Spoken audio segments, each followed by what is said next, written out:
Welcome everyone to today's deep dive into the all-new 2026 BMW M9, a car that's redefining what a flagship performance machine can be. Sit back, because we're going through everything from design and performance to tech and driving feel, and yeah, there's a lot to cover. Let's start with design. The M9 makes a bold statement from the moment you see it. The body is broader, the proportions more aggressive than your typical BMW Grand Tourer, with that familiar kidney grille evolved into something sharper, more sculpted, and surrounded by ultra-thin laser LED headlights. From the side profile you'll notice big, sporty wheels, muscular flanks, and a roofline that hints at serious capability. At the back, quad exhaust outlets and a diffuser give away the performance roots. The whole look says, luxury plus speed. Slide into the interior and you'll find a cabin crafted for both driver and passenger. Premium materials like full leather merino, alcantara, and carbon fiber accents set the tone. According to the specs, the cockpit features a fully digital curved display combining instrument cluster and infotainment, with BMW's latest iDrive system, ambient lighting, and seats that hug you.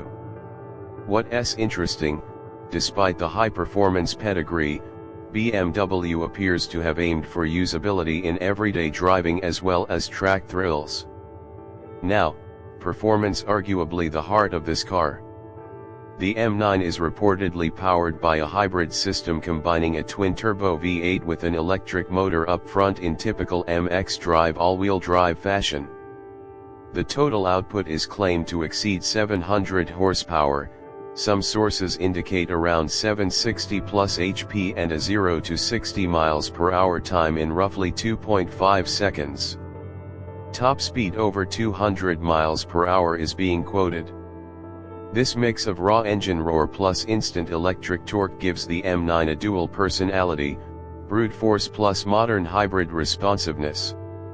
From a tech and handling perspective, the M9 offers a lot of premium features: active aerodynamics spoilers, diffusers, carbon ceramic brakes, adaptive suspension, rear wheel steering, and full driver assistance systems. So when you're pushing hard, it reacts like a serious sports car. When cruising, it has luxury GT comfort. What about day-to-day usability? This is where the M9 appears to shine. Unlike hypercars that sacrifice comfort, this one retains luxury car features alongside its performance credentials. You have advanced infotainment, luxury cabin finishes, ambient lighting, and presumably configurable drive modes from comfort to track. Considering that, it's more than just fast for a supercar, it's capable for everyday use plus track capability. Let me talk about potential drawbacks, or at least what you might consider. First, price. While exact numbers are still being finalized, estimates suggest a very high tag given the exclusivity and performance. Second, complexity and weight. Hybrid systems, AWD, carbon brakes all add cost and maintenance. Third, for a brand like BMW to enter this space, there could be trade-offs compared to purist track machines where weight is more aggressively controlled. This might affect the rawness of the experience. But the trade-off might well be worth it for most people seeking a daily usable supercar. Now let's wrap up with why this car matters. The M9 represents BMW pushing its M badge into new territory, a hybrid powerhouse, luxurious yet blisteringly fast, designed for both high performance and daily luxury. It shows that you don't have to choose between supercar and luxury sedan, you can have something that blends both. If BMW executes well, this could set a new benchmark in the performance luxury class.